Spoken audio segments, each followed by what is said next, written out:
Dear students, in this video, you are going to get familiarized with I.A. Richards, one of the important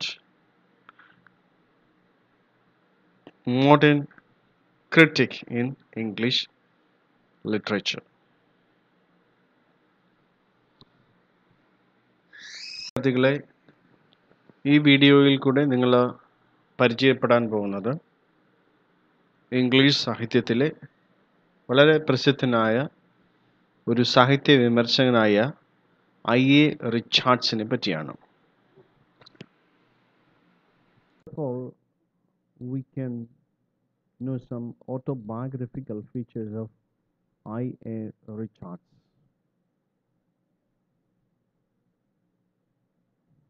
I.A. Richards was a poet, dramatist, philosopher, psychologist, and he is one of the first 20th century critics. He is also a pioneer in new criticism.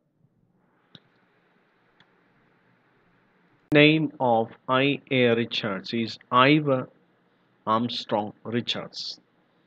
He was born in 26 February 1893 in Sunderland, England, and he died in 7 September 1979 in Cambridgeshire. Regarding his occupation, he was a critic, poet, and a teacher.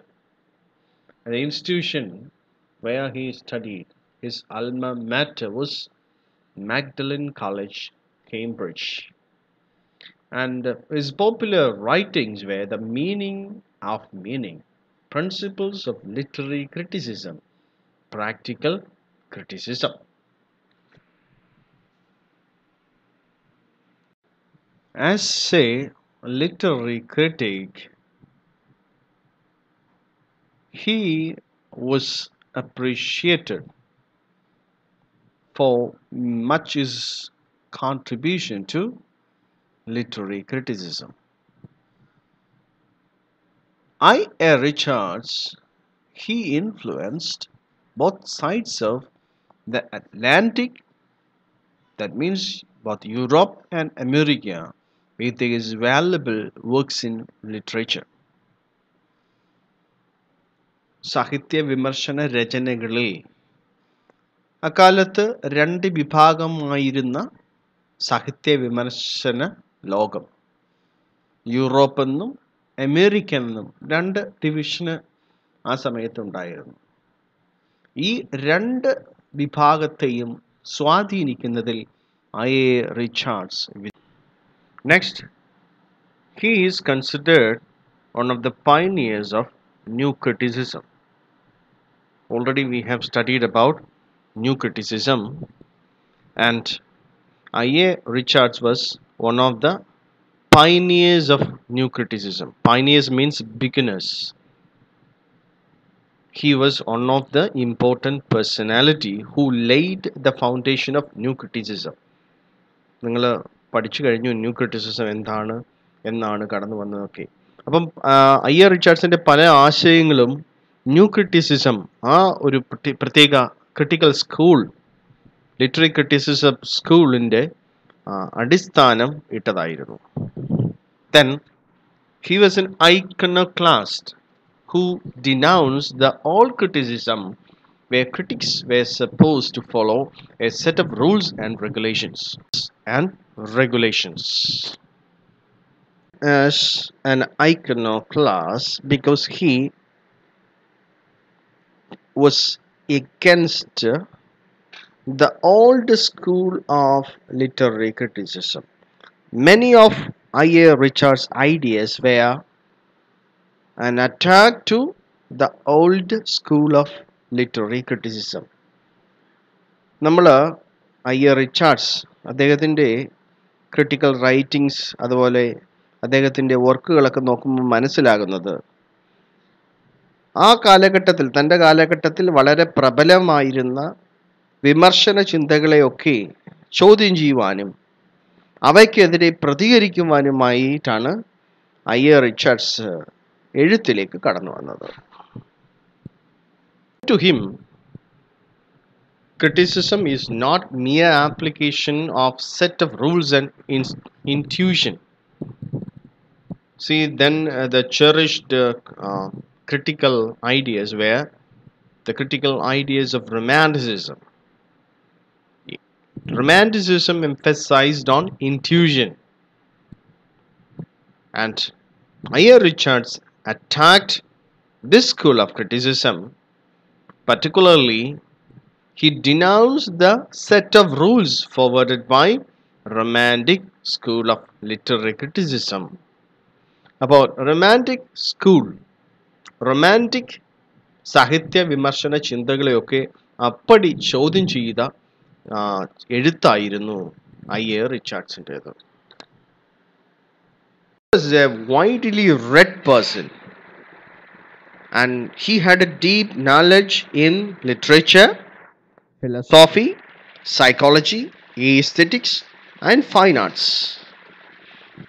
So his own in depth into all these diverse disciplines helped him to form his own ideas on literary criticism.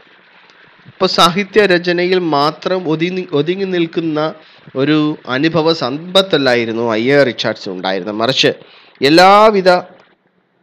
എല്ലാവിധ വൈജ്ഞാനിക മേഖലകളിലും, പ്രത്യേകിച്ചും തത്വശാസ്ത്രം, അതുപോലെ മനഃശാസ്ത്രം, അതുപോലെ മറ്റുള്ള എല്ലാ തലങ്ങളിലും ഒരു കഴിവുകൾ ആർജിച്ച ഒരു ബഹുമുഖ പ്രതിഭയായിരുന്നു ഐ.എ. Richards. The critics think that Coleridge is the only great critic to whom I.A. Richards can be compared. According to many critics, ഒരുപാട് സാഹിത്യ വിമർശകന്മാരുടെ അഭിപ്രായത്തിൽ ഐ.എ. റിച്ചാർഡ്സിനെ നമുക്ക് താരതമ്യം ചെയ്യാൻ കഴിയുന്നത് വിശ്വപ്രസിദ്ധനായ കോളറിജിനോട് മാത്രമാണ്. അത്രയ്ക്ക് പ്രതിഭയുള്ള ഒരു വ്യക്തിയായിരുന്നു ഐ.എ. Richards. Following are the important works of I.A. Richards. The Meaning of Meaning, published in 1923, a very important work, a very significant work. The Principle of Literary Criticism, 1924. Then again, an epoch-making event in the history of modern literary criticism was the Practical Criticism, 1929. He had written also a few other works like Science and Poetry, Coleridge on Imagination, Mencius of the Mind, The Philosophy of Rhetoric, Speculative Instruments, such like. So he had written a number of critical works, and of which two works were popular: The Principle of Literary Criticism and The Practical Criticism.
Of a work of art. And then his approach to criticism, സാഹിത്യ വിമർശനത്തിൽ തൻ്റെ സമീപനം എങ്ങനെയുള്ളതായിരുന്നു? His approach was pragmatic and empirical. Pragmatic means experimental. Empirical means scientific and objective. So romantic literary criticism വ്യത്യസ്തമായിട്ട് സാഹിത്യ വിമർശനത്തിൽ objectivity, വസ്തുനിഷ്ഠത കൊണ്ടുവന്ന ഒരു പ്രത്യേക സാഹചര്യമായിരുന്നു new ക്രിറ്റിസിസത്തിൻ്റേത്. അത് ന്യൂ ക്രിറ്റിസിസത്തിൻ്റെ അതേ ചുവട് പിടിച്ച് റിച്ചാർഡ്സും തൻ്റെ വിമർശന കൃതികളിലൊക്കെയും വളരെ ശാസ്ത്രീയമായതും വളരെ ഒബ്ജക്റ്റീവുമായിട്ടുള്ള സമീപനമായിരുന്നു സാഹിത്യ വിമർശനത്തിൽ പുലർത്തിയിരുന്നത്.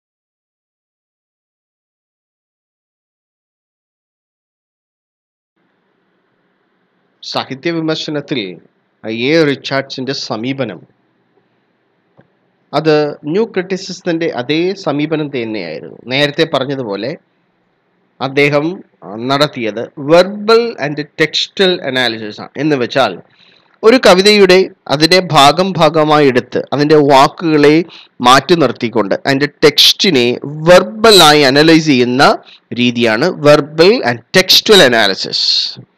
ഇവിടെ എഴുത്തുകാരൻ ഒരു അപ്രധാന വസ്തുവാണ്. അതുപോലെ തന്നെ interpretation and evaluation. Interpretation means വ്യാഖ്യാനം, ഇവാലുവേഷൻ മീൻസ് സാഹിത്യ ഗ്രന്ഥത്തെ അവലോകനം ചെയ്യുക അല്ലെങ്കിൽ നിരൂപണം ചെയ്യുക, ഈ പ്രവർത്തനങ്ങൾ. From the biographical approach which was existing in the time of Richards, he made literary criticism factual, scientific and complete. വളരെ ശാസ്ത്രീയമായിട്ടുള്ള ഒരു സമീപനമാണ് സാഹിത്യ അവലോകനത്തും അല്ലെങ്കിൽ സാഹിത്യ വിമർശനത്തിൽ റിച്ചാർഡ്സ് സ്വീകരിച്ചത്. His approach was factual, not fictional, scientific, not artistic, not by part, but it was complete. ഇപ്രകാരമുള്ള ഒരു രചനയായിരുന്നു റിച്ചാർഡ്സ് തൻ്റെ സാഹിത്യ വിമർശന രചനകളിൽ സ്വീകരിച്ചിരുന്നത്. He himself stated the qualities of a critic. ഒരു സാഹിത്യ വിമർശകന് വേണ്ട യോഗ്യതകൾ എന്തൊക്കെയാണെന്ന് റിച്ചാർഡ്സ് പറയുന്നു. He should grasp a strong control over words and the effect they produce. ഒരു സാഹിത്യ വിമർശകൻ തൻ്റെ വാക്കുകൾ, പ്രത്യേകിച്ചും എഴുത്താകട്ടെ സംസാരമാകട്ടെ, അവയുടെ മുകളിൽ ഒരു നല്ല നിയന്ത്രണമുള്ള വ്യക്തിയായിരിക്കണം. വളരെയധികം നിയന്ത്രണവും വളരെയധികം കൺട്രോൾ ഉള്ള ഒരു വ്യക്തി ആയിരിക്കണമെന്ന് റിച്ചാർഡ്സ് പറയുന്നു. Then he should be a learned person and be able to distinguish experiences from one another. നന്നായി പഠിച്ച, നന്നായി ബോധനം ലഭിച്ച ഒരു വ്യക്തി ആയിരിക്കണം ഒരു സാഹിത്യ വിമർശകൻ. അനുഭവങ്ങളെ വേർതിരിക്കാനുള്ള കഴിവുണ്ടാകണം. He must be a sound judge of values and have an adequate knowledge of psychology. The critic must have a sound judgment. കാര്യങ്ങളെ വ്യക്തമായിട്ട് മനസ്സിലാക്കാനും വിലയിരുത്തുവാനുമുള്ള നല്ല കഴിവ് സാഹിത്യ വിമർശനം ഉണ്ടാകണം. And he must have values and also having adequate knowledge of psychology. മനഃശാസ്ത്രപരമായ എഴുത്തുകാരൻ്റെ മനസ്സ് അല്ലെങ്കിൽ എഴുത്തിൻ്റെ മനസ്സ് മനസ്സിലാക്കാനുള്ള അറിവ് നന്നായി ലഭിച്ച ഒരു മനഃശാസ്ത്രജ്ഞൻ കൂടിയായിരിക്കണം സാഹിത്യ വിമർശകൻ. Is expected to understand and expand the context of a poem so that the poem may become intelligible and its full value may be grasped. നന്നായി വളരെ വ്യക്തമായി ഒരു സാഹിത്യ രചനയുടെ രചനാ പശ്ചാത്തലം മനസ്സിലാക്കുവാൻ സാഹിത്യ വിമർശകന് കഴിയണം. അതിലൂടെ ആ കവിതയുടെ അല്ലെങ്കിൽ കവിതയുടെ എല്ലാ ഭാഗത്തിൻ്റെയും നേട്ടങ്ങൾ മനസ്സിലാക്കാൻ, അതിൻ്റെ പ്രത്യേകതകൾ മനസ്സിലാക്കുവാൻ സാഹിത്യ വിമർശകന് കഴിയും.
കവിതയിലൂടെയുള്ള ആശയവിനിമയം കവിതയുടെ ഭാഷയിൽ കൂടെയാണ്. ഭാഷ വാക്കുകളിൽ കൂടെയാണ്. അതുകൊണ്ട് തന്നെ കവിതയിലെ വാക്കുകളൊക്കെയും വളരെ പ്രാധാന്യത്തോടെ പഠിക്കേണ്ടതാണ്.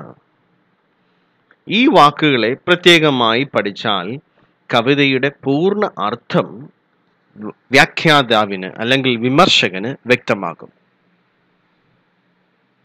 തന്നെ വാക്കുകളുടെ അർത്ഥങ്ങൾക്ക് വളരെ പ്രാധാന്യം നൽകിയിരുന്ന ഒരു സാഹിത്യ വിമർശകനായിരുന്നു I.R. Richards. According to him, words carry 4 kinds of meaning. 4 വിധ അർത്ഥമാണ് വാക്കുകളിൽ ഉള്ളത്.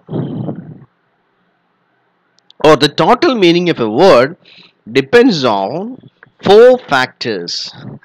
4 പ്രധാന സംഗതികളിലാണ് വാക്കുകളുടെ അർത്ഥം ഉണ്ടായിരിക്കുന്നത്. First of all, it is sense, then feelings, then tone. The fourth one is intention. So the meaning of a word is conveyed through 4 elements. First of all, sense, then feelings, then tone, and finally intention. We are going to analyze these 4 elements that gives meaning to a word. First of all, sense. What is sense according to I.R. Richards? According to him, something that is communicated by the plane of literal meaning of the text of the words. വാക്കുകൾക്ക് സാധാരണയുള്ള സ്വതവേയുള്ള വ്യംഗ്യാർത്ഥം, that is the sense. നമുക്കറിയാമല്ലോ, വാക്കുകൾക്ക് ഒരു വാക്കിന് സാധാരണയുള്ള അർത്ഥം. ആ അർത്ഥമാണ് ഒരു തരത്തിൽ ആ വാക്കിന് അർത്ഥം അല്ലെങ്കിൽ മീനിങ് നൽകുന്നത്. Second one is feelings. When we say something, we have a feeling about it. Emotions, attitudes, will, desire, pleasure, unpleased and the rest. Words express these feelings, these nuances and of interest. വാക്കുകൾക്ക് അർത്ഥം നൽകുന്നത് അത് ഉച്ചരിക്കുമ്പോൾ, അത് എഴുതുമ്പോൾ അതിനോടൊപ്പം കടന്നു വരുന്ന ഫീലിങ്ങുകളിൽ കൂടെയാണ്. So words have a feelings attached to that. That means emotions, attitudes, will, desire, pleasure, such like. So these feelings give the words some kind of distinct meaning. Next one is tone.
Intention പ്രത്യേകമായും Ivor Richards കൊണ്ടുവരുന്നത് തൻ്റെ മനഃശാസ്ത്ര അവകലനത്തിലുള്ള അറിവിൻ്റെ വെളിച്ചത്തിലാണ്.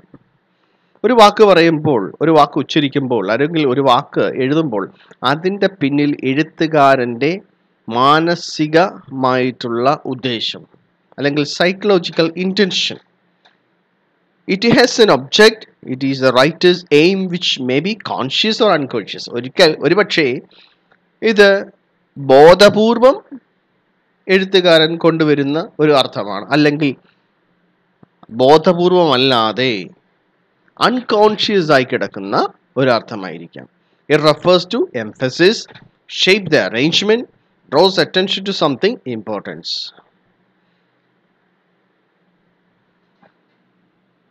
So likewise, another element that is emphasized by I.R. Richards is the context. The context. രചന പശ്ചാത്തലം അല്ലെങ്കിൽ വായന പശ്ചാത്തലം. ഓരോ വാക്കും അതിൻ്റെതായ മീനിങ്ങുകൾ ഉണ്ടാക്കുന്നത് അത് ഉപയോഗിക്കുന്ന സാഹചര്യത്തിലാണ്, എഴുതപ്പെടുന്ന സാഹചര്യത്തിലാണ്, അല്ലെങ്കിൽ വായിക്കുന്ന സാഹചര്യത്തിലാണ്. See, a particular word is there in a text. The meaning of it is produced out of the context of that word. And a word without context doesn't have a meaning. It is the context that gives a word meaning. ഒരു വാക്കിന് അർത്ഥം നൽകുന്നത് അത് ഉപയോഗിച്ചിരിക്കുന്ന പശ്ചാത്തലത്തിൽ കൂടെയാണ്. To I.R. Richards, sense and feeling have a mutual dependence. The sound of word has much to do with the feeling it evokes. I.R. റിച്ചർഡ്സിൻ്റെ അഭിപ്രായത്തിൽ രണ്ട് ഫാക്ടേഴ്സ്, പ്രത്യേകിച്ചും സെൻസ് ബോധം അല്ലെങ്കിൽ അതുപോലെ തന്നെ ഫീലിംഗ് വികാരം, they have a mutual dependence. രണ്ടിനും പരസ്പരമായിട്ടുള്ള ഒരു പൊരുത്തമുണ്ട്.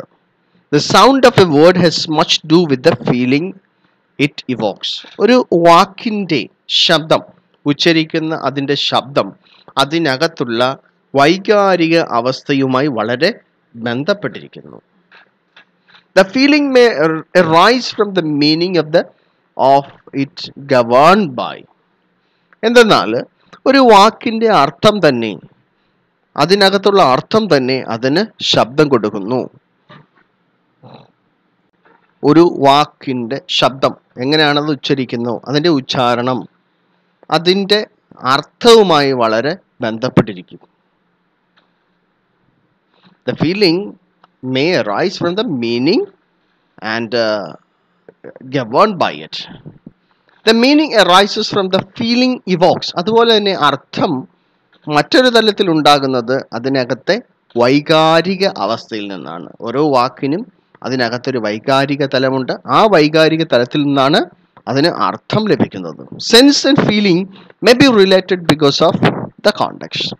അതുകൊണ്ട് തന്നെ അർത്ഥത്തിനും അതുപോലെ തന്നെ വികാരാവസ്ഥയ്ക്കും പരസ്പരമായ ഒരു പൊരുത്തമുണ്ട്. Poem influences a single word or phrase contain it either through the feelings or through the sense.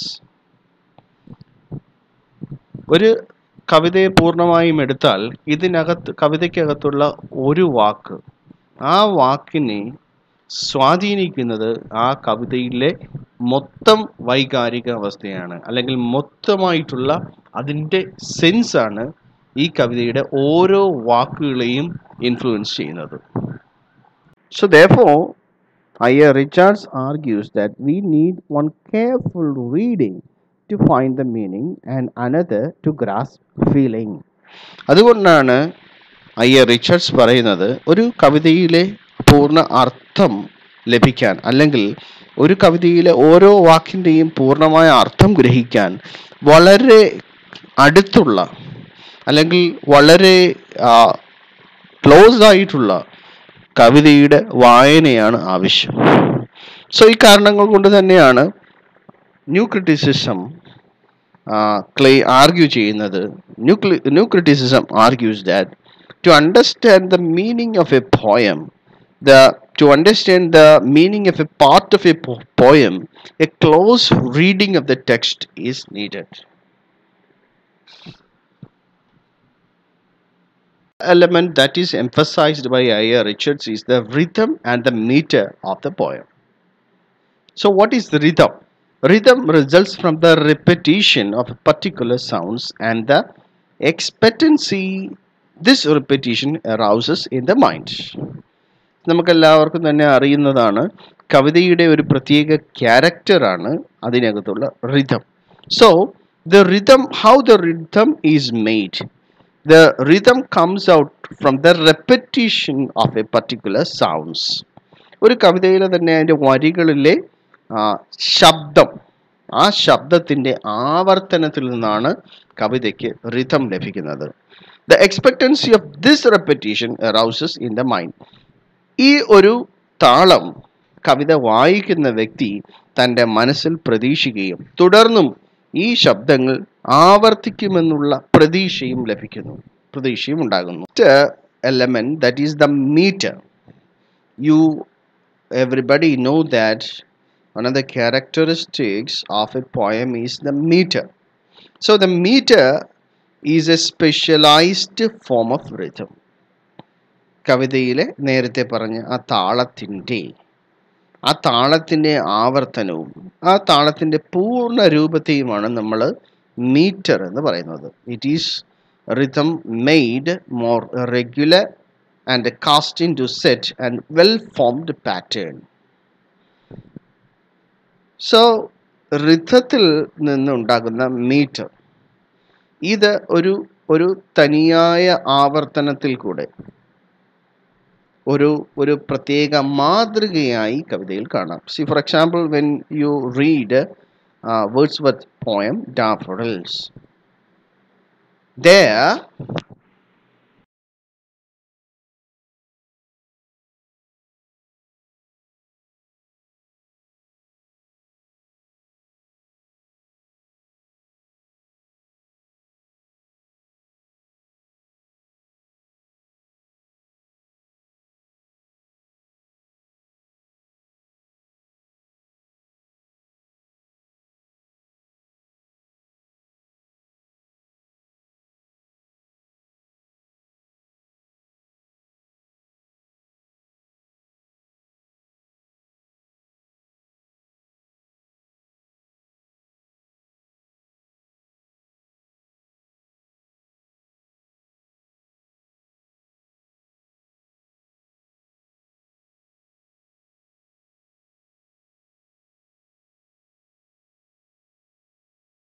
to I.A. Richards, it is the rhythm and the meter that determine the meaning of the words used by the poets. So in the same way, another term that is very significant in understanding I.A. Richards is the value of metaphor. The metaphor. You know that metaphor is a figure of speech, one of the figures of speech. And a metaphor is a shift, a carrying over of a word from its normal use to a new use. Metaphor ഒരു വാക്കാണ് കവിതയിൽ സാധാരണ ഉപയോഗിക്കുന്ന അലങ്കാരിക ഭാഷാ പ്രയോഗത്തിൽ ഒന്നാണ് metaphor. So it is A kind of word and it makes a shift by carrying over a word from its normal use to a new use. സാധാരണ നമ്മൾ ഉപയോഗിക്കുന്ന ഒരു വാക്കിൻ്റെ അതിൻ്റെ പൊതുവായ അർത്ഥത്തിൽ നിന്ന് മറ്റൊരു അർത്ഥത്തിലേക്ക് മാറ്റുന്നതാണ് metaphor. Two kinds of metaphors, sense metaphors and emotive metaphors. രണ്ട് തരത്തിലുള്ള മെറ്റഫേഴ്സ് ആണ് ഉള്ളത്. ഒന്ന് സെൻസ് മെറ്റഫറും രണ്ട് emotive മെറ്റഫറും. Metaphor is a semi-surreptitious method by which a greater variety of elements can be brought into the fabric of the experience. എങ്ങനെയാണ് I.A. Richards പറയുന്നത്? Metaphor is a semi-surreptitious method by which a greater variety of elements can be brought into the fabric of experience. ഒരു വാക്കിനകത്ത് തന്നെ അതിനകത്ത് ഉൾക്കൊള്ളുവാൻ കഴിയുന്നതിലുപരിയായുള്ള അർത്ഥവിശേഷം അല്ലെങ്കിൽ അർത്ഥ മൂല്യം ഒരു വാക്കിലേക്ക് കൊണ്ടുവരുന്നതിനെയാണ് സാധാരണ മെറ്റഫർ എന്ന് പറയുന്നത്. The metaphorical meaning arises from the interrelations of a sense, tone, feeling and intention. ഒരു മെറ്റഫോറിക്കൽ മീനിങ് ഒരു കവിതയിൽ കൊണ്ടുവരുന്നത് എങ്ങനെയാണ്? നേരത്തെ തന്നെ പറഞ്ഞ കവിതയിലെ എലമെന്റ്സ് അല്ലെങ്കിൽ വാക്കുകളുടെ പ്രത്യേകത, sense, tone, feeling and intention, ഈ കാര്യങ്ങളെ ഒരു പ്രത്യേക രീതിയിൽ അളവിൽ സംയോജിപ്പിക്കുമ്പോഴാണ് മെറ്റഫർ ഉണ്ടാകുന്നത്. Another term that is emphasized by I.R. Richards is poetic truths. What is poetic truths? Poetic truth is different from scientific truths. ശാസ്ത്ര സത്യം അല്ലെങ്കിൽ ട്രൂത്ത് എന്ന് പറയുന്ന പർട്ടിക്കുലർ വേർഡ് സയൻസിൽ എപ്രകാരമാണ്, അതിൽ നിന്ന് ഒരുപാട് വ്യത്യസ്തമാണ് കവിതയിലെ സത്യം. The poetic truth is entirely different from the scientific truth. It is a matter of emotional belief rather than intellectual belief. Unlike the particular term truth in science, in poem, the truth refers to the emotional belief. വൈകാരികമായ സത്യം അല്ലെങ്കിൽ വൈകാരികമായ വിശ്വാസമാണ്, അല്ലാതെ യുക്തിപരമായ അല്ലെങ്കിൽ യുക്തിയിൽ അധിഷ്ഠിതമായ ശാസ്ത്ര വിശ്വാസങ്ങളല്ല. It is not a matter of verification, but of attitudes and emotional reaction. ശാസ്ത്രത്തിലെ സത്യം പോലെ, ശാസ്ത്രത്തിലെ യാഥാർത്ഥ്യം പോലെ എപ്പോഴും ശാസ്ത്രയുക്തിയിലൂടെ പരീക്ഷണങ്ങളിൽ കൂടെ വിലയിരുത്തുന്നത് പോലെയുള്ള സത്യമല്ല കവിതയിലെ സത്യം. ഇത് എന്താണ്? വൈകാരികമായിട്ടുള്ള അല്ലെങ്കിൽ മാനസികമായിട്ടുള്ള ഒരു തലത്തിലെ അർത്ഥമാണ് ഇവിടെ poetic truth എന്ന് പറയുന്നത്.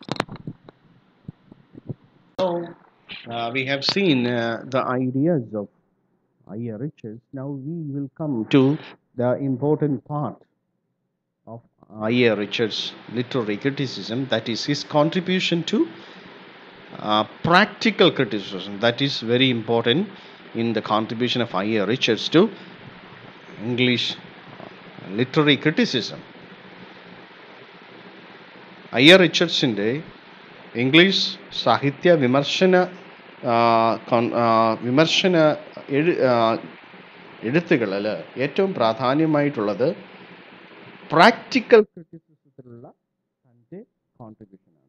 പ്രത്യേകിച്ചും പ്രാക്ടിക്കൽ ക്രിറ്റിസിസം എന്നുള്ള ആശയം തന്നെ കൊണ്ടുവന്നത് I.R. റിച്ചർഡ്സ് തന്നെയാണ്. Practical criticism began in 1920s with a series of experiments by the Cambridge critic I.R. Richards. Criticism ആ വാക്കിൽ തന്നെ അതിൻ്റെ അർത്ഥമുണ്ട്. എന്തെന്നാൽ ഒരു കവിതയെ എടുത്തിട്ട് എങ്ങനെയാണ് ഒരു കവിതയെ അവലോകനം ചെയ്യുന്നത്, അല്ലെങ്കിൽ വിശകലനം ചെയ്യുന്നത്, അല്ലെങ്കിൽ വിമർശനാത്മകമായിട്ടുള്ള അർത്ഥം തേടുന്നത് എങ്ങനെയെന്ന് വളരെ ലളിതമായിട്ട് കാണിച്ചു തന്നൊരു വ്യക്തിയാണ് I.R. Richards. So the term is there itself in practical criticism. It began in 1920s with a series of experiments by the Cambridge critic I.R. Richards. I.R. Richards തന്നെ വളരെ വളരെ നിസ്സാരമായിട്ട് അല്ലെങ്കിൽ വളരെ എളുപ്പത്തിൽ നമുക്ക് ഒരു വർക്കിനെ അവലോകനം ചെയ്യാൻ എങ്ങനെ കഴിയുമെന്ന് ഒരു പ്രാക്ടിക്കലായിട്ട് കാണിച്ചു തന്നൊരു വ്യക്തിയാണ് I.R. Richards. He gave poems to his students for interpretation without any information about the poet, its title or when they were written. പ്രായോഗികമായ പരിശീലനത്തിന് വേണ്ടി തൻ്റെ വിദ്യാർത്ഥികൾക്ക് ഏതെങ്കിലും ഒരു കവിത ഓരോരുത്തർക്കും അല്ലെങ്കിൽ എല്ലാവർക്കും കൂടെ ഒരു കവിത കൊടുക്കുകയും അതിനെ എങ്ങനെ വിശകലനം ചെയ്യണം, എങ്ങനെ അതിൻ്റെ അർത്ഥം മനസ്സിലാക്കണമെന്ന് അവരോട് ആവശ്യപ്പെടുകയും പ്രായോഗികമായി എങ്ങനെ കൈകാര്യം ചെയ്യുമെന്നുള്ള രീതിയിൽ പ്രവർത്തന പരിചയം തൻ്റെ വിദ്യാർത്ഥികൾക്ക് നൽകുകയുണ്ടായി. He gave poems to his students for interpretation without any information about the poet, the title or when they were written. ആ കവിതകൾ എന്ന് എഴുതപ്പെട്ടവയാണെന്നോ അതിൻ്റെ രചയിതാവ് ആരാണെന്നോ ഒന്നും അറിയിക്കാതെ കവിതകൾ അവരുടെ കയ്യിലേക്ക് നൽകുകയായിരുന്നു. വിദ്യാർത്ഥികൾക്ക് പ്രായോഗിക പരിശീലനത്തിനായി താൻ കവിതകൾ നൽകിയ ആ രീതി അതുപോലെ തന്നെ വിവരിക്കുന്ന പുസ്തകമാണ് the practical criticism. It was published in 1929. ഒരു ശാസ്ത്രീയമായ രീതിയിൽ ഒരു പരീക്ഷണാടിസ്ഥാനത്തിൽ എങ്ങനെ സാഹിത്യ വിമർശനം നടത്താമെന്ന് വളരെ വ്യക്തമായിട്ട് കാണിക്കുകയാണ് ഐ.എ. റിച്ചർഡ്സ്. So the objective of his work was to encourage students to concentrate on the words on the page. പ്രകാരം ഒരു പരിശീലനം അല്ലെങ്കിൽ പ്രായോഗിക പരിശീലനം തൻ്റെ വിദ്യാർത്ഥികൾക്ക് നൽകിയതിൻ്റെ ഉദ്ദേശം ഒരു വർക്കിനെ, ഒരു ലിറ്റററി വർക്കിനെ അനലൈസ് ചെയ്യുമ്പോൾ ഏതെല്ലാം കാര്യങ്ങൾ തങ്ങളുടെ വിദ്യാർത്ഥികൾ അല്ലെങ്കിൽ വിമർശകർ ശ്രദ്ധിക്കണമെന്നുള്ള ഒരു അറിവ്.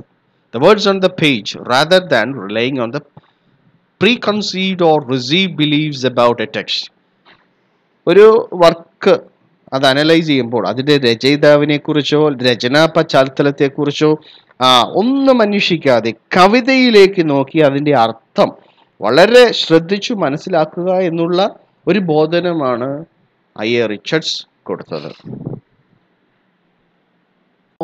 Now you can see the important works including I.A. Richards that were written on practical criticism. So in the examination there may be a question like what is practical criticism? Practical criticism എന്നാൽ മറ്റൊന്നുമല്ല, ഒരു ശാസ്ത്രീയമായ രീതിയിൽ experimental ആയിട്ടുള്ള ഒരു lab സെറ്റിങ്ങിൽ ഒരു scientific experiment നടത്തുന്നത് എങ്ങനെയാണ്, അതുപോലെ ഒരു dissection process. You know, in an anatomy lab, we usually conduct dissection process. Same way, a poem is undergoing a scientific dissection process in the lab. So, ഇതിനെ ഈ practical ക്രിറ്റിസിസത്തെ പറ്റി ഐ.എ. റിച്ചർഡ്സ് work എഴുതിയിട്ടുണ്ട്. പ്രധാനമായും അദ്ദേഹത്തിൻ്റെ പ്രാക്ടിക്കൽ ക്രിറ്റിസിസം. വില്യം എപ്സൺ എഴുതിയിട്ടുണ്ട് 7 types of ambiguity. T.S. എലിയട്ടും എഴുതിയിട്ടുണ്ട്, പ്രത്യേകിച്ചും tradition and individual talent and Hamlet and his problems. ഈ വർക്ക് 3 എഴുത്തുകാർ, ഈ 3 പേരും ന്യൂ ക്രിറ്റിക്സ് ആണ്. അവർ സാഹിത്യ വിമർശനത്തിൽ ഒരുപാട് കോൺട്രിബ്യൂട്ട് ചെയ്തവരാണ്. ഈ 3 പേരുടെയും എഴുത്തുകൾ, പ്രത്യേകിച്ച് ഐ.എ. റിച്ചർഡ്സിൻ്റെ പ്രാക്ടിക്കൽ ക്രിറ്റിസിസം, വില്യം എപ്സിൻ്റെ 7 types of ambiguity, and then T.S. Eliot, tradition and individual talent, and Hamlet and his problems are best example or best experimental writing on practical criticism. Importantly, we need to understand the psychological in-depth of I.A. Richards' literary criticism. When he wrote or when he approached literary criticism, his approach was psychological approach. മനഃശാസ്ത്രപരമായ സമീപനമായിരുന്നു ഐ.എ. റിച്ചർഡ്സിൻ്റെത്. As a student of psychology, Richards says that poetry performs a healing function by organizing a variety of human impulses. ഐ.എ. റിച്ചർഡ്സിൻ്റെ അഭിപ്രായത്തിൽ കവിതാ പാരായണം അല്ലെങ്കിൽ കവിതാ പാരായണ ഗ്രഹണം എന്താണ്? ഒരു സൈക്കോളജിക്കൽ ആക്റ്റാണ്, ഒരു സൈക്കോളജിക്കലി ഹീലിംഗ് ഫങ്ഷനാണ്. The healing function takes because while listening or while reading a poem, it organizes a variety of human impulses. വ്യക്തികളിൽ അല്ലെങ്കിൽ കവിത വായിക്കുന്ന വ്യക്തികളിൽ വൈകാരിക തലങ്ങളിൽ ഒരു സൗഖ്യകരമായ പ്രവർത്തനമാണ് നടക്കുന്നത്. Because it organizes human impulses. The poem can organize human impulses. Then art is a means whereby we can gain emotional balance, mental equilibrium, peace and rest, and it enables human mind to organize itself. കല അല്ലെങ്കിൽ കലയിലൂടെ the human being can achieve emotional balance, വൈകാരികമായിട്ടുള്ള സന്തുലനാവസ്ഥ പ്രാപിക്കുവാൻ കവിതാ പാരായണത്തിലൂടെ കഴിയും. It also contributes to mental equilibrium, peace and rest, and it enables human mind to organize itself. അതുപോലെ കവിതാ പാരായണം മനുഷ്യൻ്റെ മനസ്സിനെ ചിട്ടപ്പെടുത്താൻ, അതിനെ സൗഖ്യമാക്കുവാൻ സഹായിക്കുന്നതാണ്. Society in which arts are freely cultivated exhibits better mental and emotional calmness than societies in which arts not valued. കലയെ വളരെ പ്രാധാന്യമായി കാണുന്ന, അല്ലെ കലാജീവിതത്തെ വളരെ അധികം പ്രാധാന്യത്തോടു കൂടെ കാണുന്ന സൊസൈറ്റിയിൽ, സമൂഹത്തിൽ മാനസികമായും വൈകാരികമായിട്ടുള്ള ശാന്തത അനുഭവപ്പെടും. മറിച്ച് ഇത്തരത്തിൽ കവിതയെ ബഹുമാനിക്കാത്ത, കവിതയെ തരം താഴ്ത്തി കാണുന്ന സമൂഹത്തിൽ മാനസികമായ അസ്വര അവസ്ഥകൾ കൂടുതലായി കാണുമെന്ന് റിച്ചർഡ്സ് വിശ്വസിച്ചു. Art, a state of mind is produced in which all the faculties are alive and active, and pleasure results from their harmonious adjustment. അപ്പോൾ നിങ്ങൾക്ക് തന്നെ അറിഞ്ഞൂടെ, ചില സമൂഹങ്ങൾ പ്രത്യേകിച്ചും കലാപരമായ ജീവിതത്തിന് കൂടുതൽ പ്രാധാന്യം നൽകുന്നവരാണ്. സോ ഏത് തരത്തിലുള്ള നേട്ടമാണ് ഇതുകൊണ്ട് സംഭവിക്കുന്നത്? Through art, a state of mind is produced in which all the faculties are alive and active, and pleasure results from their harmonious adjustment. കല മനുഷ്യന്റെ മനസ്സിന് ഒരു സന്തുലനമായ അല്ലെങ്കിൽ സജീവമായ ആനന്ദം നൽകുകയും ആ ആനന്ദത്തിൽ കൂടെ ഒരു മെച്ചപ്പെട്ട, ഒരു ഹാർമോണിയസ് ആയിട്ടുള്ള ജീവാംശം പ്രാപിക്കുവാനും കഴിയും. All the complex thoughts, feelings and desires which are stimulated are altogether put into an order, leading to mental peace and pleasure. So the complex thoughts that come out of the poem, the feelings contributed by the poem, and the desire come out of it are stimulated and altogether put into order, leading to mental peace and pleasure.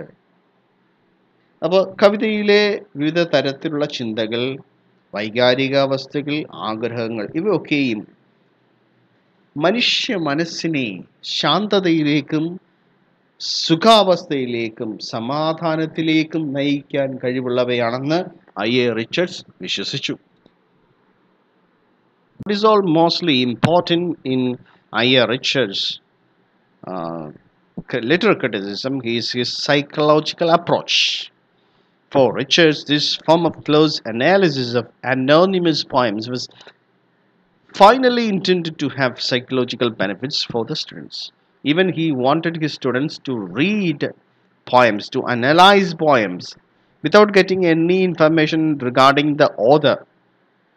ഒരു കവിത അല്ലെങ്കിൽ കവിതകൾ തൻ്റെ വിദ്യാർത്ഥികൾക്ക് മുമ്പിൽ present ചെയ്യുമ്പോൾ ഒരിക്കലും അതിൻ്റെ രചയിതാവോ രചനാ പശ്ചാത്തലമോ റിച്ചർഡ്സ് പറഞ്ഞു കൊടുത്തിരുന്നില്ല. മറിച്ച് ഇതൊന്നും കൂടാതെ തന്നെ ആ കവിതയെ വ്യക്തമായി മനസ്സിലാക്കാൻ, അതിനെ അപഗ്രഥിക്കുവാനായിട്ട് അദ്ദേഹം ആവശ്യപ്പെട്ടു. സോ ഇതിൽ നിന്ന് ലഭിച്ച ഒരു മാനസികമായ അല്ലെങ്കിൽ സൈക്കോളജിക്കൽ ആയിട്ടുള്ള ബെനിഫിറ്റ് തൻ്റെ വിദ്യാർത്ഥികൾ അനുഭവിച്ചു.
ഉദാഹരണത്തിന്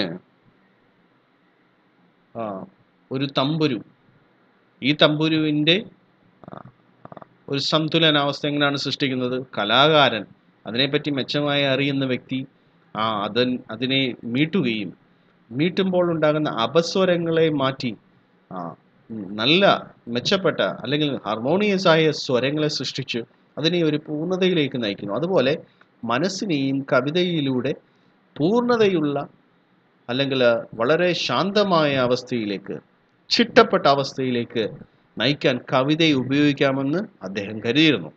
Here, Richard's psychological approach resolves the older controversy regarding the sources of tragic pleasure and the nature of tragic catharsis.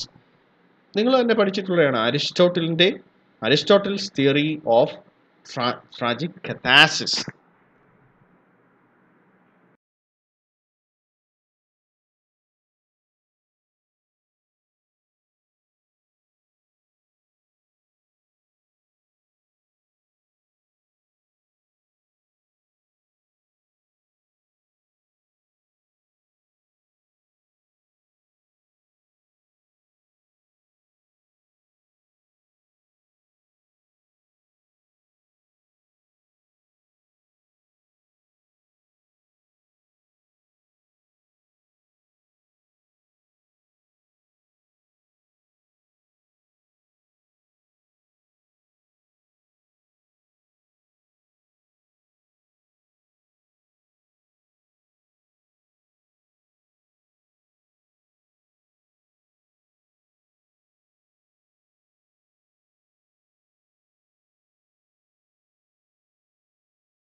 ഒരു വ്യത്യാസമുണ്ട്. ഐ റിച്ചർഡ്സും അരിസ്റ്റോട്ടലും തമ്മിൽ ഒരു വ്യത്യാസമുണ്ട്. അരിസ്റ്റോട്ടലിന്റെ അഭിപ്രായത്തിൽ ഈ മനസ്സിന്റെ അധമ വികാരങ്ങളെ പുറന്തള്ളുക, അപ്രകാരമുള്ള ഒരു പുറന്തള്ളൽ റിച്ചർഡ്സിനെ സംബന്ധിച്ചോളം കവിതാ വായനയിൽ സംഭവിക്കുന്നില്ല. മറിച്ച് അസന്തുലിതമായ മനസ്സിനെ മാക്കി മാറ്റുവാൻ കവിതയ്ക്ക് കഴിയുമെന്ന് അദ്ദേഹം വിശ്വസിച്ചു. സോ അസന്തുലിതാവസ്ഥയിൽ നിന്ന് ഒരു സന്തുലിതാവസ്ഥയിലേക്ക് മനസ്സിനെ കൊണ്ടുവരിക. That is only what is intended by Richards.